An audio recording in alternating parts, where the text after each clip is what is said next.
भारत के प्रमुख गवर्नर या गवर्नर जनरल वायसराय। फर्स्ट है रॉबर्ट लॉर्ड क्लाइव 1757 से 1760 एवं इसका सेकंड कार्यकाल रहता है 1765 से 1767 ईस्वी में। फर्स्ट क्वेश्चन है अलीनगर की संधि फरवरी 1757 रॉबर्ट क्लाइव ने किससे की थी? तो बंगाल के नवाब सिराजुद्दौला से की थी अलीनगर की संधि। और कब की? फरवरी 1757 ईस्वी में। नेक्स्ट क्वेश्चन है प्लासी का युद्ध 1757 ईस्वी में किस गवर्नर के समय हुआ था? तो रॉबर्ट क्लाइव के समय में हुआ था। नेक्स्ट है भारत में ब्रिटिश साम्राज्य का संस्थापक कौन था? तो लॉर्ड क्लाइव था। ब्रिटिश कंपनी द्वारा बंगाल का पहला गवर्नर किसे नियुक्त किया गया था? रॉबर्ट क्लाइव को 1757 से 1760 ईस्वी में। बंगाल, बिहार और उड़ीसा की दीवानी शक्ति कंपनी को कब मिली थी? तो 1765 में मिली थी। रॉबर्ट क्लाइव ने इलाहाबाद की संधि 1765 ईस्वी में किन दो शासकों से की थी? अवध के नवाब शुजाउद्दौला एवं मुगल सम्राट शाह आलम द्वितीय से। सहायक संधि को स्वीकार करने वाला पहला शासक कौन था? अवध का नवाब, और 1765 में स्वीकार की थी। नेक्स्ट है किस संधि द्वारा मुगल सम्राट ब्रिटिश कंपनी के पेंशनर बन गए थे?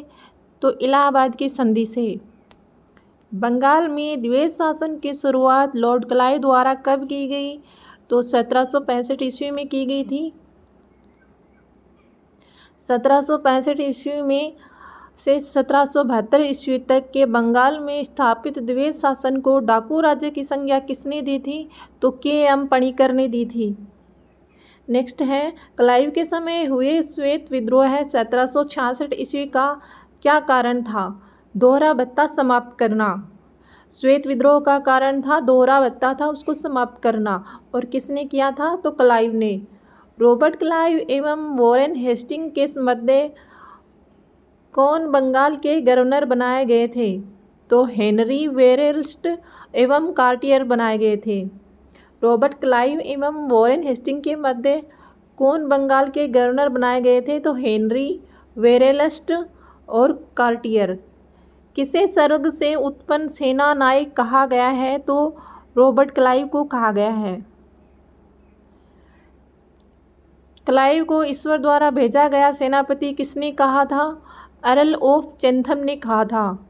हमारे टापू ने शायद ही किसी ऐसे व्यक्ति को जन्म दिया हो जो युद्ध और विचार विमर्श में उससे बढ़कर हो। यह कथन क्लाइव के संबंध में किसने कहा था? तो लॉर्ड मेकाले ने कहा था। नेक्स्ट है वॉरेन हेस्टिंग्स।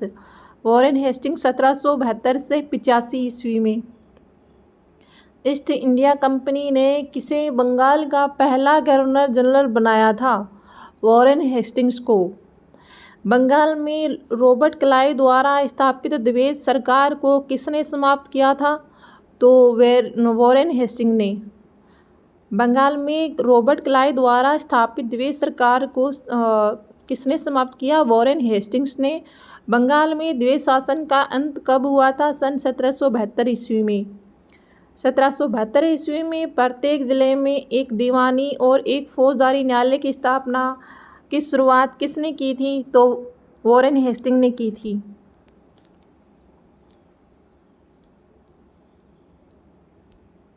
आगे है वॉरेन हेस्टिंग में ही रेगुलेटिंग एक्ट 1773 के तहत कलकत्ता में सुप्रीम कोर्ट की स्थापना किसके समय की गई थी? तो वॉरेन हेस्टिंग्स के समय की गई थी। वॉरेन हेस्टिंग्स के समय कोर्ट का स्थानांतरण मुर्शिदाबाद से कहाँ किया गया? तो कलकत्ता किया गया था। राजस्व व्यवस्था स्थापित करने के लिए हेस्टिंग्स ने कौन सा नियम बनाया?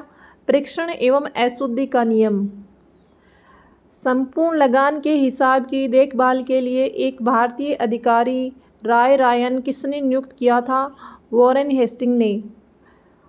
राय रायन की पद पर नियुक्त होने वाला प्रथम व्यक्ति कौन था? तो राजा राजवल्लभ था। व्यापारिक सुधार के तहत दस्तक का प्रयोग किसने समाप्त कर दिया था? वॉरेन हेस्टिंग ने। बनारस के संधि 1773 ईस्वी एवं फैजाबाद की संधि 1775 ईस्वी वॉरेन हेस्टिंग्स ने किसके साथ की थी? तो अवध के नवाब के साथ की थी। अवध के नवाब के साथ की गई संधि, इन संधियों का मुख्य उद्देश्य क्या था? तो मराठों से कंपनी की सीमा की सुरक्षा करना इसका उद्देश्य था। प्रथम आंग्ल मराठा युद्ध 1775 से 82 ईस्वी किस गवर्नर के समय हुआ था? वॉरेन हेस्टिंग्स ने। वॉरेन हेस्टिंग्स के संदिग्ध एवं निंदनीय कार्य क्या थे?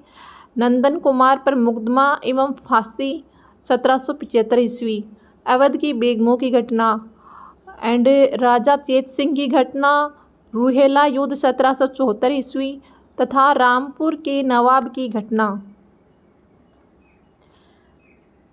द्वितीय आंग्ल मैसूर युद्ध 1780 से 84 ईस्वी के समय गवर्नर जनरल कौन था? वॉरेन हेस्टिंग्स था। 1781 ईस्वी में कलकत्ता में प्रथम मदरसा की स्थापना किसने की थी? वॉरेन हेस्टिंग्स ने। कलकत्ता में एशियाटिक सोसाइटी की स्थापना कब की गई? 15 जनवरी 1784 ईस्वी में विलियम जोन्स के द्वारा कलकत्ता में एशियाटिक सोसाइटी की स्थापना की गई थी। कलकत्ता में एशियाटिक सोसाइटी की स्थापना के समय बंगाल का गवर्नर जनरल कौन था? तो लॉर्ड क्लाइव हेस्टिंग्स 1774 से 85 ईस्वी में। सुरक्षा प्रकोष्ठ यानी रिंग फेंस या घेरे की नीति किससे संबंधित है? वॉरेन हेस्टिंग्स से। किस गवर्नर पर महाभियोग का मुकदमा चलाया गया? Warren Hastings. और कब? 1788 से 95 ईस्वी में वॉरेन हेस्टिंग्स पर महाभियोग किसने लगाया था? तो बर्क ने लगाया था। पिट्स इंडिया एक्ट 1784 किसके समय लागू हुआ था? वॉरेन हेस्टिंग्स के समय। पिट्स इंडिया एक्ट 1784 किसके समय लागू हुआ था? वॉरेन हेस्टिंग्स के समय लागू हुआ। सर जॉन मेफेरसन 1785 से 1786 के मध्य अस्थायी गवर्नर जनरल नियुक्त किए गए थे।